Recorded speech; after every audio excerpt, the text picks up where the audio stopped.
Welcome to the Rotated Views podcast. My name is Jimmylee. I am here with the crew, Heck, Manny, and Gabe. You guys want to say hi? What's up?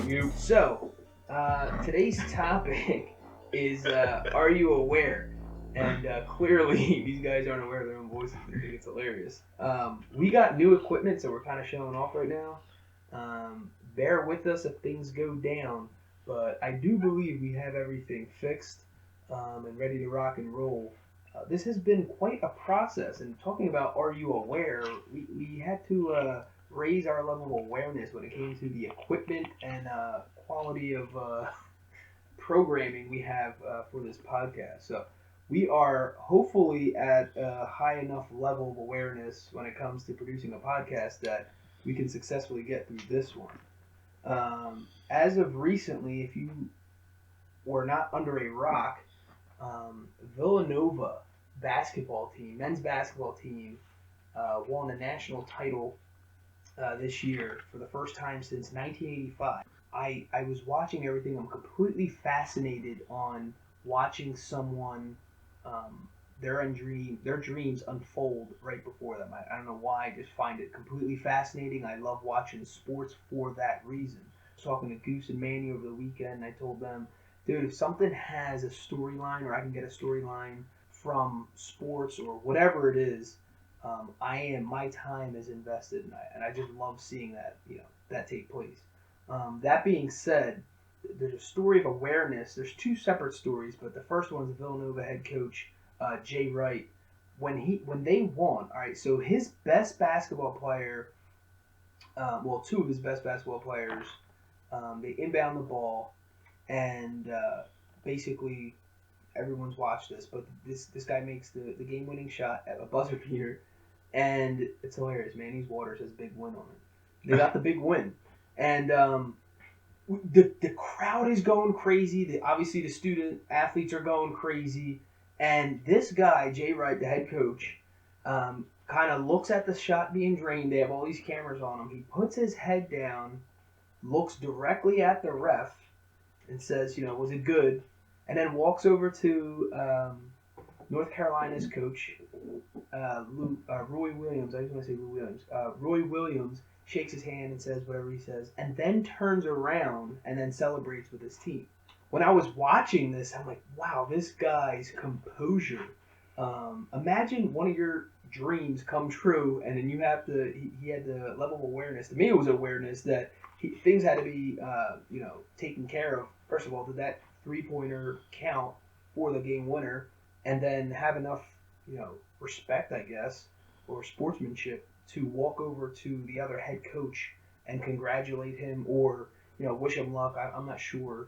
This is a conversation we had prior to recording. Was what do you say to a coach that you just won the national, title? So they had interviewed him and they asked him, what was going on in your head, because your reaction was not common. He said, I was in coach mode. So I don't know, did anyone else catch the game or think, even just hearing me say that story, what are your thoughts for someone to be so in that such of an exciting, dude, you guys you're talking balloons, and I don't even think there's balloons, but like that confetti stuff falling from the ceiling, all this stuff's going on. This guy had the composure to still operate, in a professional way. I think for me, it seemed like he looked like he was in a bit of shock, and I think that's where the shock came from. I hope to God that was good, that he released it before the time went off, and that's where his composure came in, because flip that around and let's just say the shot doesn't count. Oh no. Exactly. So for him, he had to kind of keep his head about him, because he has to rally the troops.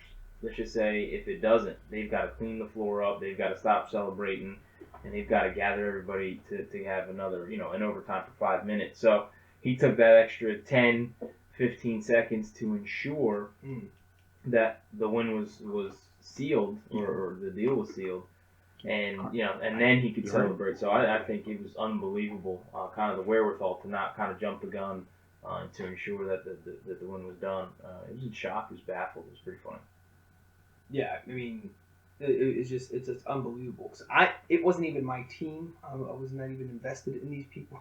It was a Philadelphia team that I was excited to see the city have a win, and I was yelling at the top of my lungs. But I guess it really is what you're saying, just having that composure. I guess really professional, because that would have been terrible if he would have been jumping up and down, and that would not have counted. Sure. Well, wait, would that have been overtime? It would have went. Yeah, It would have the went game to would've went overtime. overtime. Yeah, it would have been overtime. Yeah, it was 4.6 seconds. It would have went in overtime. So it would have been an overtime thing. It's still brutal. Imagine if you're the guy releasing the confetti and it didn't count. Yeah, well, let's just be. That would be so awkward. We'd still be talking about that. But yeah, that because the celebration was. I think the celebration was epic. Could you imagine trying to be on that high to then turn around and realize that the shot didn't count? I mean, that's talk about heartbreaking. Could you imagine? Just absolute emotion. I mean, even afterwards, talk about being in coach mode. This guy was telling people what He made this so memorable for these students. He was telling which person to get up on the ladder to cut the net. He was still organizing, operating at this. It was unbelievable. Like, I was watching this unfold. I'm like, dude, I don't even know why I've been running in circles. I don't know what it was. I don't know if this guy almost knew or had that much belief in his team or whatever, or he's just that level of, professional. Control, maybe he just knows how to control himself when it comes to that, and he doesn't explode. I don't know, because he definitely was calm, cool, and collected about the whole entire situation. He's definitely a cool cat. I mean, you see Well, him dresses. So, going like on the flip side, the following day after that was the women's title match, and UConn, this team is something that the world has literally never seen. So their coach, man, he's going to help me pronounce his last name, Geno Auremmia. Okay, I couldn't pronounce his name.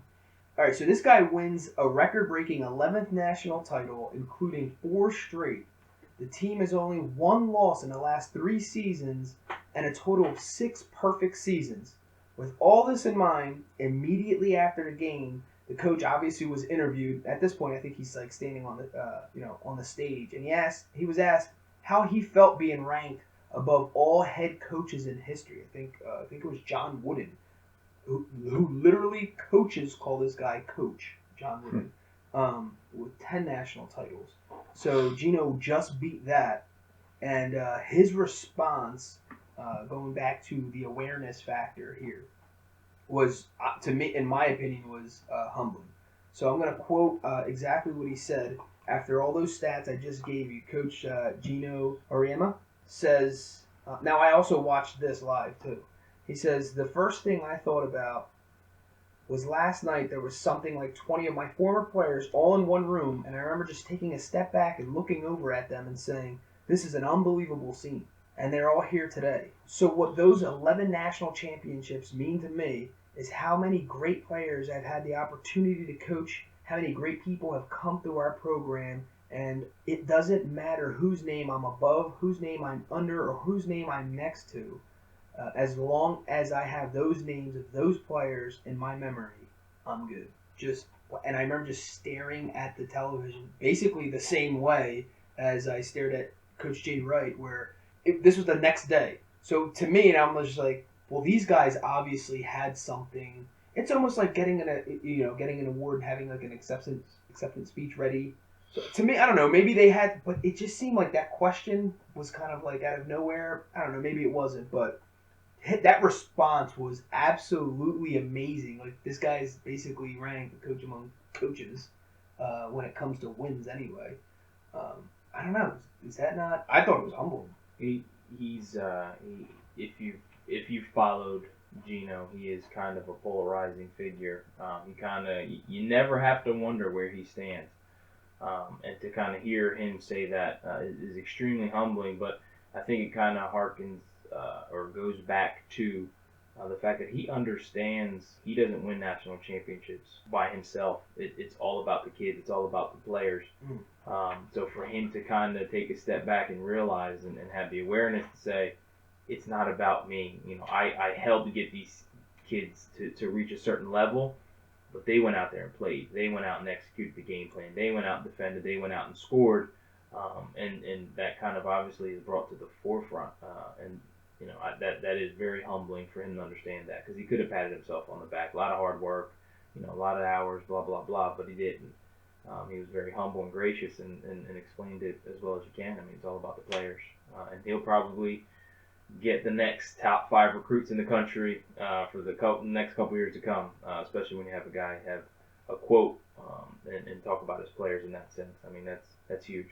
Well, you also saw, even if you captured as much as I did, which was probably 2 days before the game and then the actual game. Again, I'm a storyline kind of guy, but you saw how his former players appreciated him or respected him, and just the way they talked about, because all these girls were getting interviewed the same way. What about Coach Geno, and what are your thoughts? And everything was he was just highly regarded. And to be honest with you, I think those wins aside, victories aside, I just think they really respected the person this guy was, right? I mean, just a leader that he was, and there was no reason of doubt or whatever to think why this guy won this many. I mean, he obviously knows how to lead a team, come up with a plan and execute that plan. To have 1 loss in 3 years or something crazy, to win 11 national titles, you obviously know what you're doing. But yeah, and then for him to have that immediate reflection on his players as the reason why he's there, obviously it's like you said, it's not a one coach versus another coach type of thing. The players have to execute what the coaches are feeding them, the plan, the game plan, whatever it is. I mean, this is hours and hours of film and studying or whatever it is that they have put together to win a national title. It was crazy. To kind of talk about common thread between the two, and you kind of alluded to it. Seems like they've been there before. They act as if they've been there before. And for Geno, he's been there 10 other times before this time. But for Jay Wright to act like this on his first go around or his first win for a national championship, that speaks to he's been there before. He had the awareness to go through it in his mind how he was going to do it. And maybe that was it. Maybe that was the reason why he was able to handle himself the way he did. He kind of dreamt about it. If this were to happen, he probably practiced it 1,000 times over in his mind. And when it came, to fruition, it was, he had the game plan ready to go and he executed it, I guess. Yeah, I totally agree with that. He was absolutely comfortable almost winning something he's never won before. So that is so true. He definitely had to have played that, and we're not talking about deja vu. He's been there before in his mind. He's been there before playing the scenario out. I'm sure he's even practiced a just in case this didn't come out in his favor kind of talk or thought process or alignment with what is actually he's experiencing. But more so, a childhood dream, and his coach, I believe he was in part of the coaching staff who won in '85. Am I wrong with this? I don't know. I know Raleigh Massimino was the head coach of the '85 team. Who I don't know if he was part of his staff, but I know obviously they're tight, and Raleigh Massimino is pretty close to the program still in the university. So I don't know that to be perfectly true, but I know they have a great relationship. Yeah, I mean they showed him. He had I don't think this was maybe '85. I don't think it was part of that, but I know at one point he was the mentor and the mentee, and it's just crazy seeing that unfold. Obviously, he might have gotten some pointers, or maybe. You think these guys watch other coaches accept the national title and kind of like, oh, that's what I'm going to say? But obviously, this guy knew he was going to win from the depths of his heart. How confident he was in operating in something he's never been there before. And I was just telling even cutting down the nets, how he was just so, just aware of what he was doing, like if he had experience. Yeah, I mean, I think on any level, you kind of pick and choose people that you see and you say, okay, yeah, I can mimic that or I can do that. So I'm sure he's watched acceptance speeches or has watched Coach K or Roy Williams go over how they accepted the title and what they said about their, his kids or the players or whatever the case is. Sure, you have to absolutely watch and learn from those guys who've gone before you. Sure. So, all right. So that being said, I want to put a quote out there by Deepak Chopra. This guy's well known in the personal development industry, multiple books. This guy's still doing seminars and whatever. Just look him up. Definitely a person you want to pick his brain. Talking about self-awareness, this is one of the quotes that I found that he said. It goes like this: people need to know that they have all the tools within themselves. Self-awareness, which means awareness of their body, awareness of their mental space, awareness of their relationships, not only with each other, but with life and the ecosystem. When I first read that, it was basically, to me, on borderline the definition of life, because if you go anywhere, one of the studying, coming up on 10 years now in the personal development industry, one of the main common threads that are through every book that's basically teaching you how to become the best version of yourself is know thyself. So if you know yourself, you know who you are, how you react to things, how maybe you would react to things, where you come from. That level of, I guess, awareness in some aspect to operate on a higher level because you have sat back and reflected on the person that you are. But I thought it was cool because he says we have all the tools to operate. A lot of times we go outside of ourselves.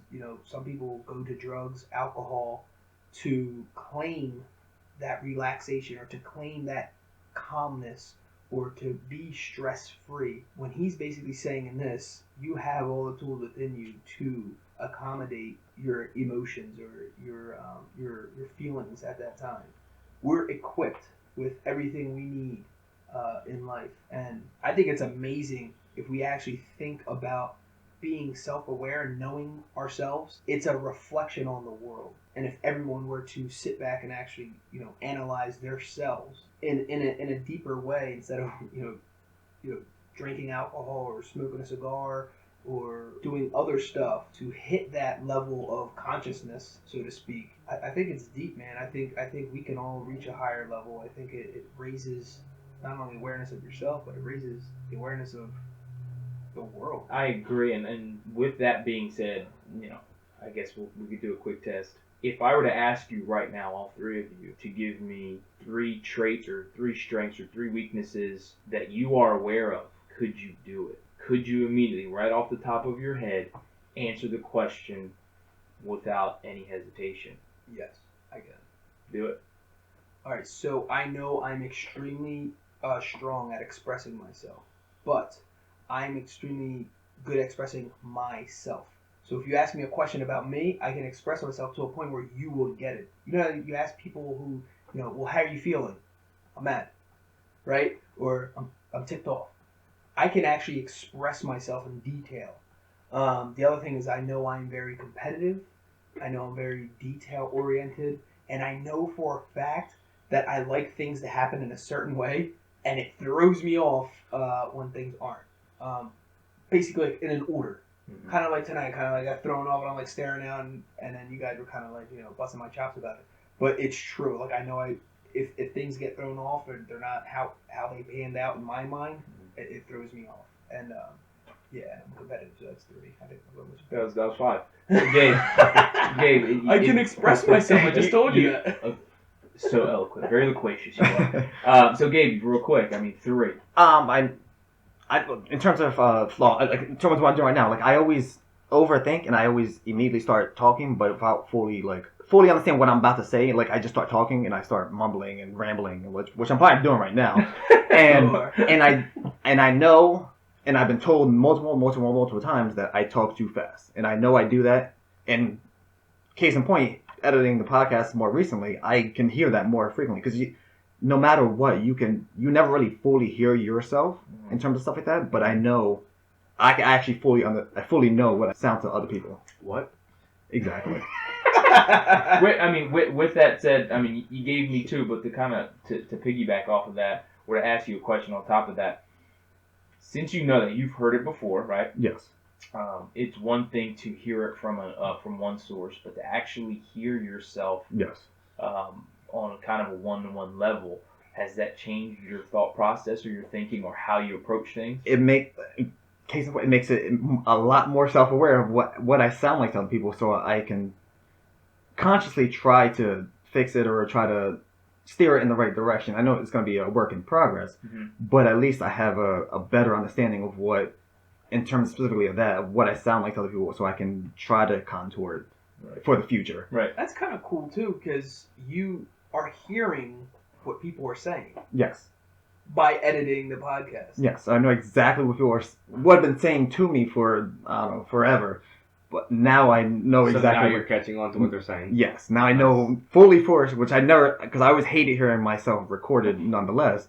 So obviously I avoided it, but now I have no I don't choice. think anyone likes to hear themselves. No, but it's like, and with that, you always get used to it anyway, but it's like but I know the flaws of that, what I always was told was like a negative in terms of that. That is brutal. I mean, you think about like someone tells you something, and you're like, yeah, I know, I got to work on that, and then you actually see yourself doing that. Mm-hmm. Oh, that is like a stab at the ego, right? I mean, holy smokes, that's like, oh my god, I do talk fast, or whatever, whatever the thing that's getting, It puts it into perspective. This is one to hear it from your mom, your dad, like, yeah, whatever. But until you actually hear it and you get that kind of that weird feeling in your stomach, like, come on, that's like, really what I sound like. It hits home. Absolutely, and that's what, like, especially more recent. That's exactly what I'm like. Oh my goodness, That's like awesome. especially I have to listen for it over and over again. So Right. it's like, all right, I get it. the point is extremely driven home. So it's heck. I'm gonna ask you.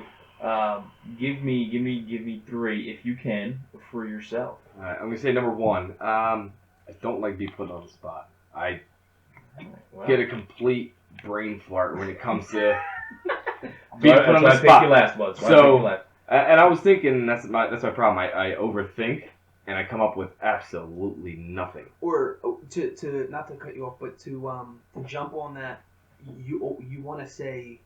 And I'll talk about this later too. You want to say the right answer. That's my thing. I am always trying to please everyone with whatever they want to hear or to see, and that's one of my big problems is that I always try to accommodate everyone, and I accommodate myself, but rarely do it. I'm always out trying to please the next person or get what the other person's trying to get or hear or see, whatever it is. Right. So that's one. That was one. Let's work on it, bud. Again, Right, there so we then, go. like, we put on the spot. So man, I'll flip it back on you. What are your 2 or whatever it was? I can give you 3. 1, I am passive aggressive, which isn't necessarily a good thing. I am very aware of it in the work area or just in a relationship Can you in general. accept it?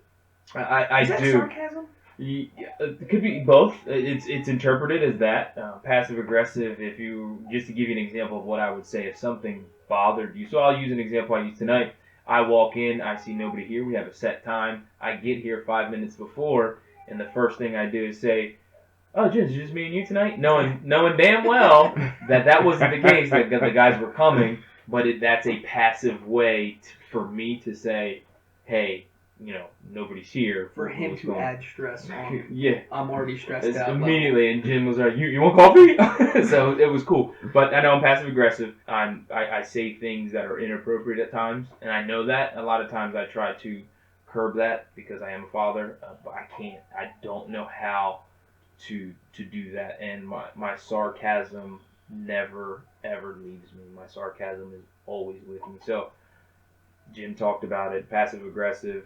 Sarcasm, they go hand in hand with me, which kind of leads me to there's out of the 4 of us, 3 of us had pointed out weaknesses, and only one of us really elaborated or spoke about more positives, which is kind of it's interesting all within itself. So Jimmylee talked about being able to express himself, which I would see as a positive. Absolutely. Competitive, which is positive, obviously as long as you don't take it overboard, and having structure, all positive traits. Gabe spoke about 2 of them. One was overthinking and mumbling, both being looked at by himself as something negative, right?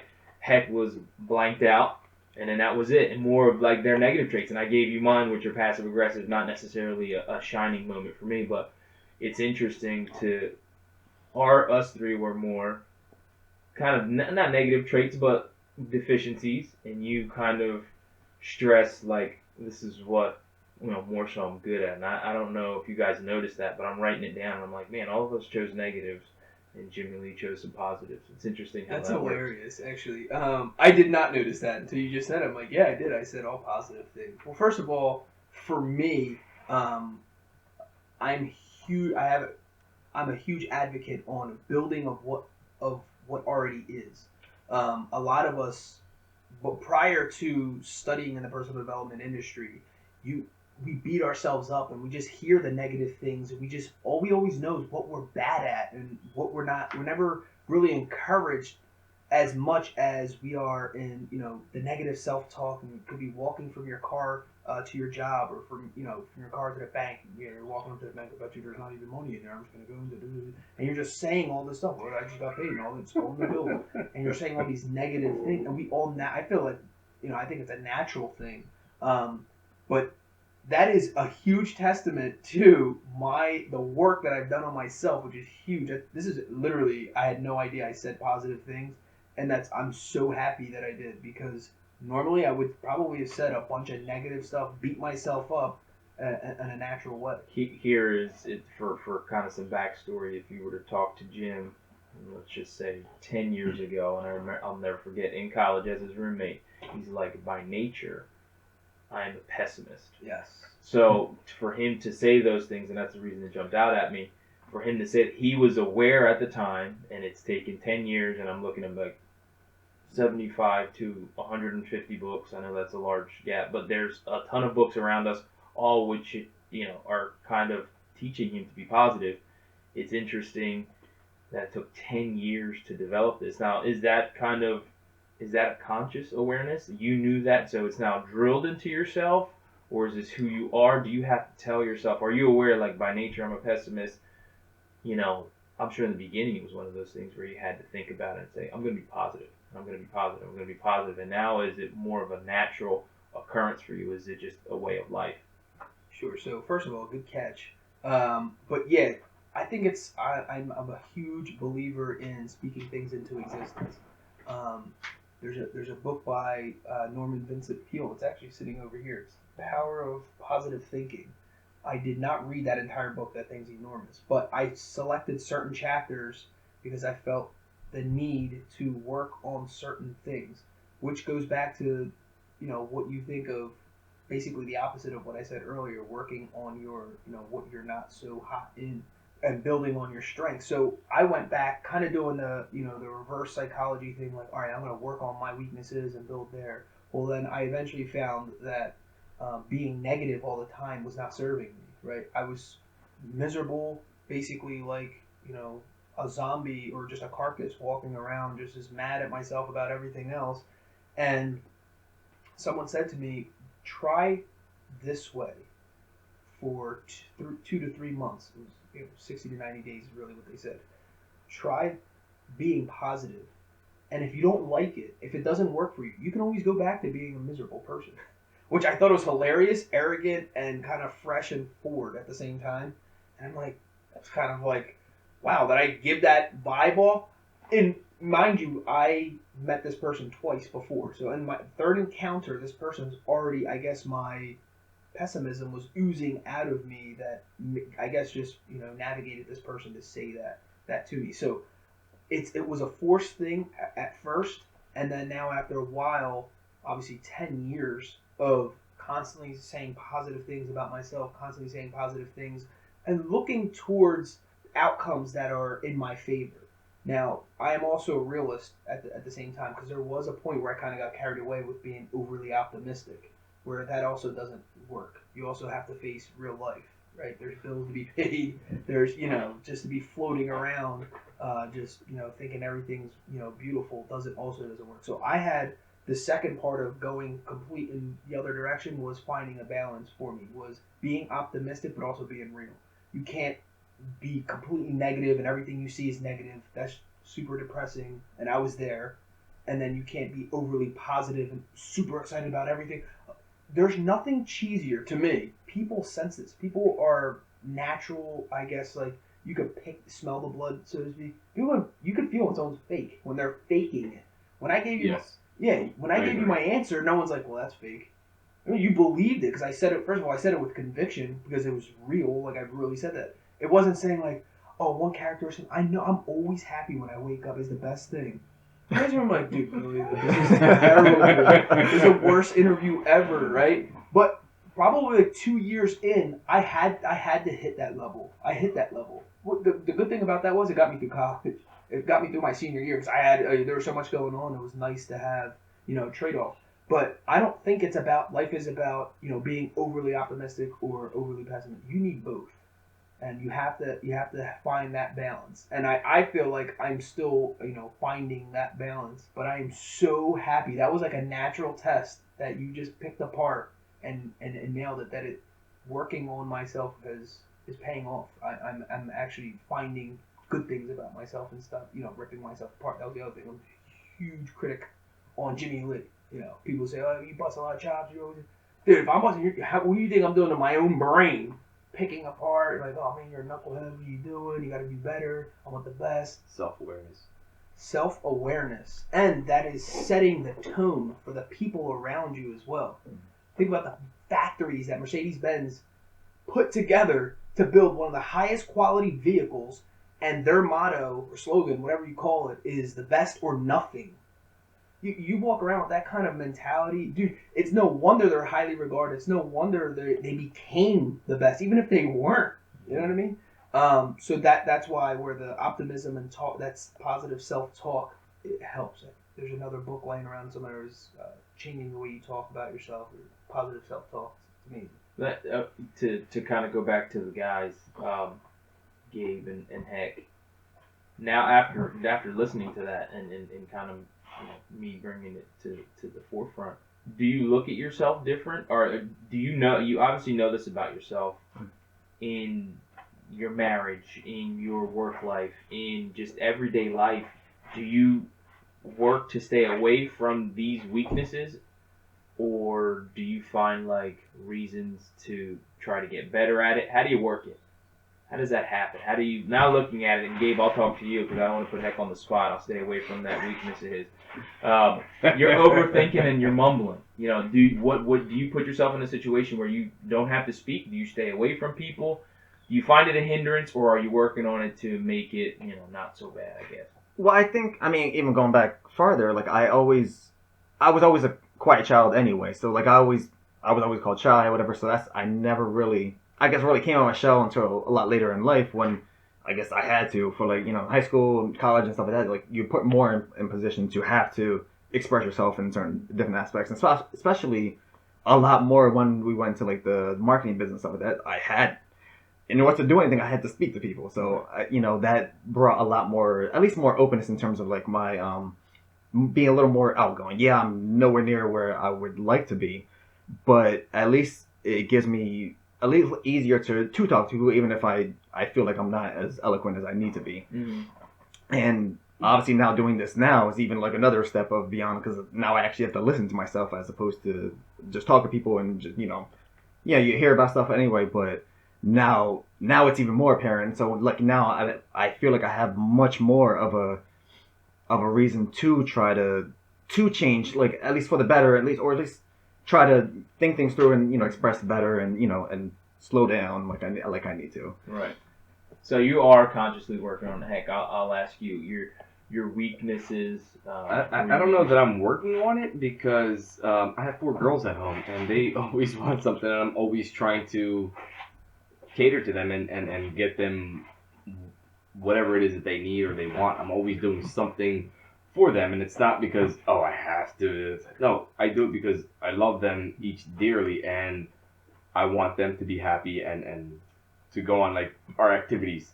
They all have daily activities, so I try to put my stuff to the burner and make sure that they're there, make sure that they have the proper equipment as far as a tutu, a softball bat, or whatever the case may be. So again, I don't know that I can kind of change it at the moment, because My problem is balancing it. Right. I don't know how to balance it. And So I mean, for, if you guys have any tips, trust me, I would have. I was going to give you one whether you liked it or not. For me, in situations and work's always the easiest because your true self kind of comes out. You have emotions that you hide, but you still have those emotions. So you can get angry about something, but you obviously have to conduct yourself with some professionalism. So anytime that I feel those coming, or I know that I'm upset after the fact, I go back and process what made me upset. Why was it that I was upset? And I kind of process it that way. And that's how I work on myself, because I'm with you there. There's no time to do any of that. But with that said, that's how I kind of go about it. Yeah, I mean, even not talking about my job, but what I do, it's always in demand that someone needs something, and I have to, being in the IT world, I have to go out and provide them the service that they may need. Right. So it's always I'm always at someone's hand and foot to say, I guess. Yeah, I mean, I think when I was making, this is me and my story, when I was making my quote-unquote radical changes, I had a lot going on myself. Part-time job, we're playing intramural sports that we're hardcore at for some reason, working out, going to, school, 18 credits, so it was full-time, had the personal life thing going on. So I don't know if it's even a busy thing where what your schedule is doing.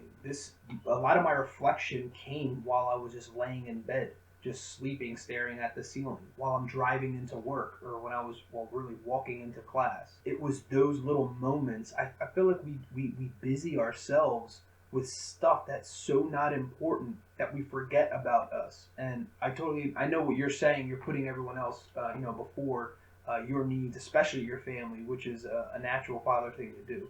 But when it comes to this stuff, I think we can actually separate ourselves without even adding time. It's actually supplementing what you're doing, listening to the radio instead of listening to the radio, listening to yourself, listening to your own thoughts, listening to and then analyzing your day when you're driving home. These were things that I'm just saying my story. These are things that I did it was not taking away from my day. And there was a lot of stress-related things that are going on and were going on. I know the fitness people right now are probably cringing or, pumping brakes right now. Like, you got to exercise. There's also something with exercising that does something, with releasing and certain kind of hormones. And I'm going to be kicking myself here for not knowing the hormones. But it puts you in endorphins that puts you in a positive mood naturally from working out. You do that. So there's a lot of speakers, a lot of personal development people to tell you get up an hour earlier.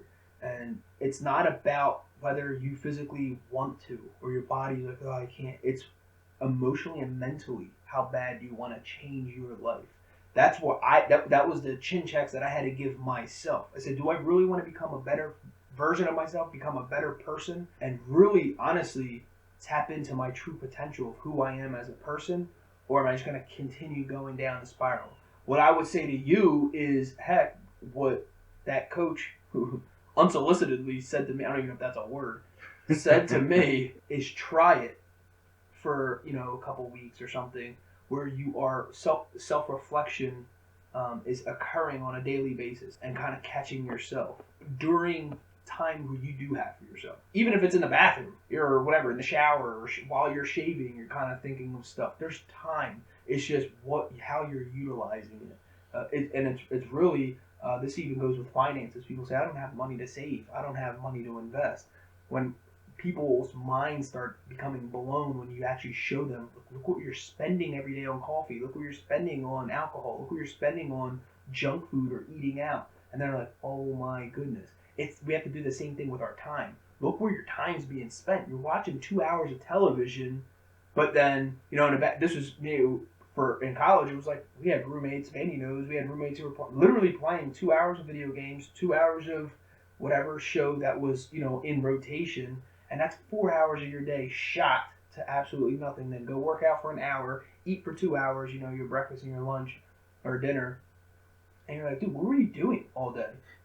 But then they said they didn't have time to, work on other things or whatever. So I think it really is, it's getting down to the nitty gritty of things and really being real with yourself. That stuff you do on your own. I never explained that to anybody till possibly right now. It was the first time 10 years ago that I was real with myself and really analyzed, me coming up with whatever the excuses that I came up with why I couldn't be a better person. Going along with that was how do you actually raise self-awareness? I know for me is basically what kind of what I was saying. The reflection thing is huge. If you reflect on what's going on, the reason why reflection is so great is because you get to pick apart your day, take out what's good, and just analyze the negative things. Not even necessarily negative, just things that you wish would work out in a better way. That alone is going to take you far beyond where you were yesterday or last month or whatever it is. Just looking at your own life. I'm not saying go to the gym and work out 500 hours in a day and drink all the protein shakes so you have protein coming out of your ears. What happens is people do drastic changes, and that naturally humans hate change. When someone does a drastic change, it's like when we work out for the first time in 2 months. The next day or the next week, you have this incredible amount of soreness. You're like, dude, I'm not going back to the gym. Are you kidding me? That was brutal. I'm in so much pain now. I'm eating. I can't even have a snack after dinner anymore. And you're eating grass and drinking liquids for 2 weeks because you got a detox from all the toxins that you have in your body. When someone does that much of a drastic, they're not gonna stick with it because it's too much too soon. But if you put in these little things that you can replace, I knew a guy who quit smoking cigarettes, by eating sunflower seeds. So he wasn't quitting he wasn't just completely stopping something. So he kind of replaced the habits, replacing bad habits with good habits. Not saying that eating sunflower seeds every single day for going through bad is the best habit, but it's better than quitting cigarettes completely, where you have people who try to stop smoking cold turkey and they're angry, they're miserable, they get moody. They come in in these mood swings, and then a week later you just see them on a corner puffing another cigarette or whatever it is. But it's these small, raising your self-awareness comes with these small reflections. I'm sorry, maybe big reflections, doesn't matter how big your reflection is, but the small changes. It's the application of how you criticized yourself. It's the application of all right, well, how am I going to change that? And if you don't know, find someone, read a book, do research. We have access to the entire world literally at our fingertips. There's no excuse. 95% of my books come from flea markets, come from bargain stores, come from trash. Literally, I pick books out of the trash, personal development books that are thrown away. So it's not like I rarely buy a brand new book. If I have a brand new book, it was a gift or something like that. Or I literally couldn't find it anywhere else. There's so much that you can do. When someone says read a book, that sounds so boring, right? I mean, I wasn't even much of a reader. I read poetry and stuff like that, or some magazines and stuff. But when it came to reading, no one wants to read. But that was something that I had to work on for me. Now we can read. At that time, you couldn't read off of. I had a flip phone 10 years ago, literally, which sounds really weird. Yeah. But I couldn't have the tablet to kind of skim through something on my phone. Now we have access to all that stuff. Maybe I won't even have any more books beyond what I have now because the access of literally the world that we have is totally different anymore. Going back to what we had originally talked about when you asked us, what are the 3 characteristics that we have, and that was, I think you're trying to get to, did anyone here ever reflect on themselves really? And what were those things that you most reflected on? The book I have in front of me is one of these things. It's called, that leans towards a positive way of thinking. It's called Strengths Finder. So the first thing my brain went to when that question was asked was my strengths, which is what Manny perfectly picked out. This was created by the Gallup, #1 Wall Street Journal bestseller by Tom Rath. It's called I have the 2.0 version. There's a 1.0. Basically, they give you this crazy test. It's done online. They ask you all these questions, and there's like, you ever see the scale of what you would do, kind of multiple choice. There's no wrong answer. It's just really, it's a personality test. That's another suggestion that I would give. Take a personality test so you kind of see what your strengths are and whatnot. But this one is super detailed and has been, I guess, refined for like the last, I don't know, decade or two. But personality traits and asking other people, getting feedback, kind of what Gabe was saying. He got feedback from other people. They're like, dude, you're really loud and obnoxious. Not Gabe. We're just saying like someone keeps telling you that. You should probably check the tone of how you talk to people or how you operate. You're super annoying, or you say inappropriate things, or you're over the top with your suggestions, or whatever. If there's a pattern, if you see we're adults, right? I mean, you have to come to realizations like we're picking apart our kids, right? We're telling them what's good and what's not good. Don't do that. Yeah, you can do that. That's okay. That's rude. But then for some reason we're not doing it to ourselves.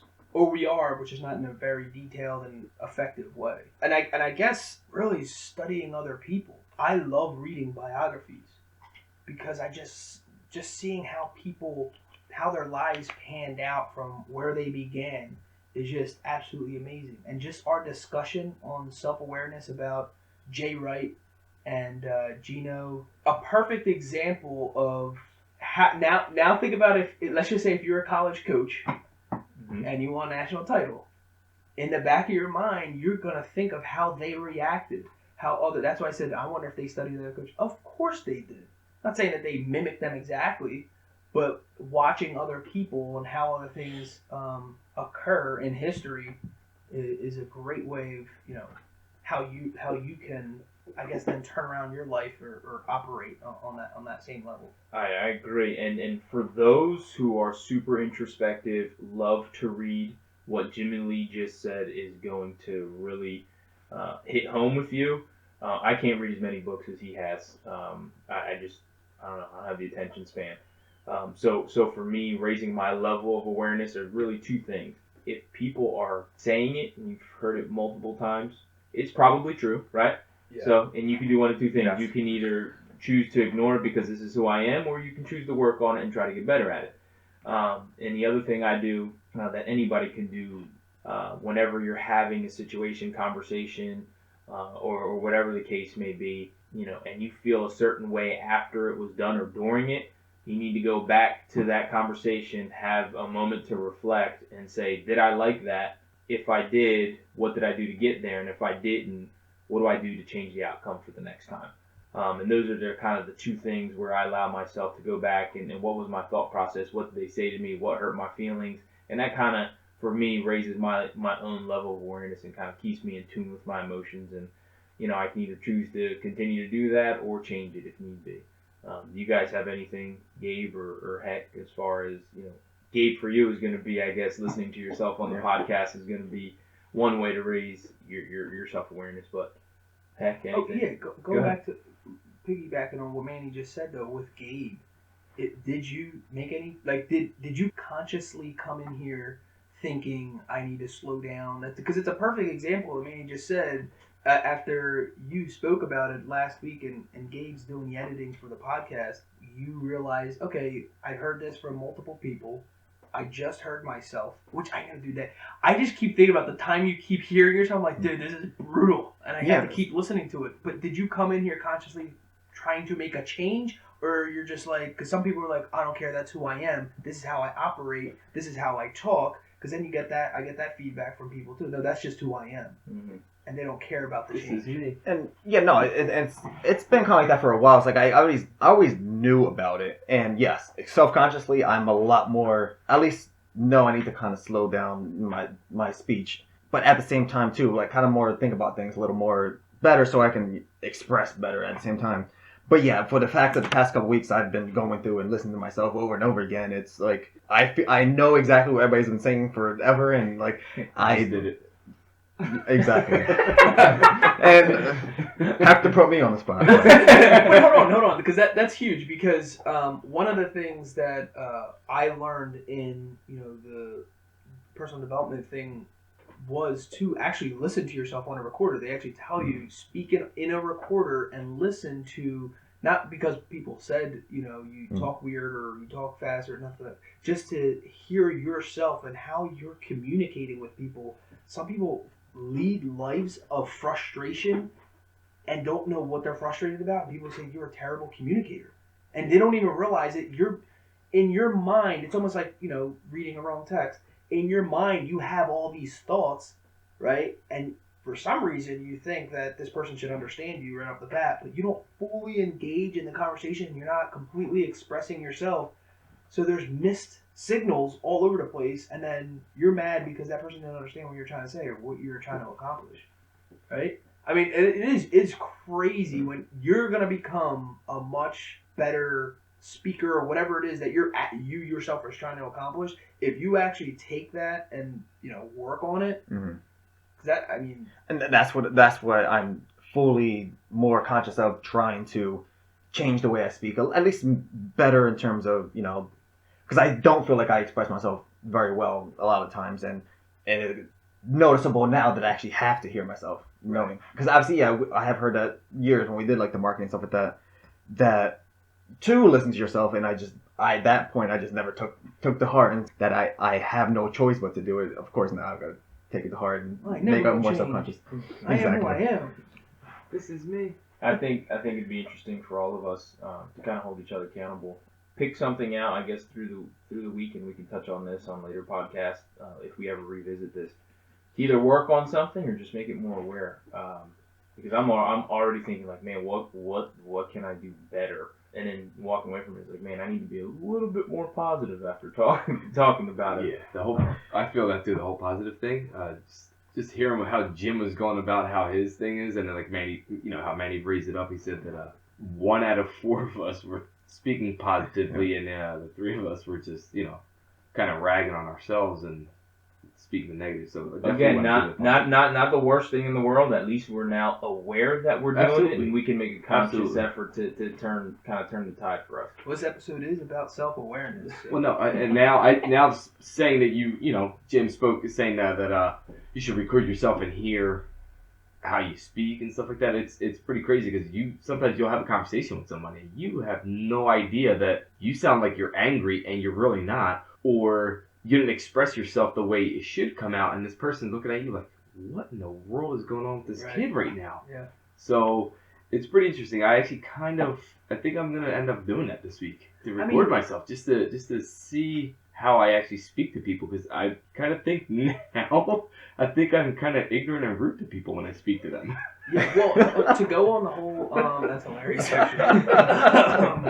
Wow, we are breaking barriers here today, people. Holy smokes! It was one of in my blog I wrote about recording, and 90% of people, I guess, who are probably listening to this have access to a recording device, or if you're not aware of it, your smartphones record, have a recording aspect to them.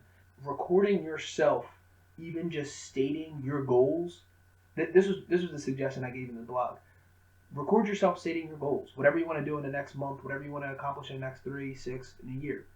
3, 6 months, a year, 5 years, whatever it is. So your long-term and short-term goals. Just say them in your phone and record it. That's the easiest way to not only hear yourself say your actual goals, and it's a nice thing to hear back, the feedback, but also you could probably pick apart, man, I stutter, or I don't talk loud enough, I don't say it with my chest, whatever it is. But there's also something when it comes to self-awareness. Manny has mentioned a bunch of times. I've never done a podcast. Actually, I've got interviewed a handful of time on radio when I released my album. So this is basically new to me as well. But I've recorded videos, and a lot of them were for myself, and I published a lot of them. And I got comfortable with, the first thing you guys said is like, did you ever hear yourself? Oh man, I don't even know. You ever hear yourself on like an answering machine? Like, dude, that's what I sound like. After recording so many videos, you just accept it. It's not that I was like, wow, I have the best voice in the world. Just after a while, this is how I talk. This is my voice. This is me. Yeah. Well, the same thing was like when you hit puberty, you're like, wow, we all got deep voices finally, well, deeper voices. But that one dude, when he hit puberty, his voice went super bass, and mine still kind of stayed like high pitched. And I was like, what in the world happened there? I guess I have not as much testosterone in my body, or genetic, whatever it is. But I've grown to, this is my voice. I don't care anymore. Now I want to present myself in the best way I can. I don't care what my voice actually sounds like, in a sense. You know what I'm saying? There's words I need to emphasize when I talk and things like that. But the tone of my voice I'm comfortable with. And that was literally recording myself and listening and understanding and actually loving myself, really. Awesome. Guys, thanks again for joining us. The Rotated Views podcast was produced for self-development purposes. Huge shout out to our sponsors. This episode is brought to you by the Blessed Lifestyle brand. That is BL3SSED.com. Also sponsored by The Motivation Files Unleashed. This motivational mixtape will be your fuel for success. Available on all platforms. Guys, don't forget to visit the website, JimmyleeVelez.com. Follow us on Facebook and Instagram at Rotated Views. If you have any inquiries or questions, email us at info@JimmyleeVelez.com. On behalf of myself and the rest of the crew, we wish you massive success. Stay blessed.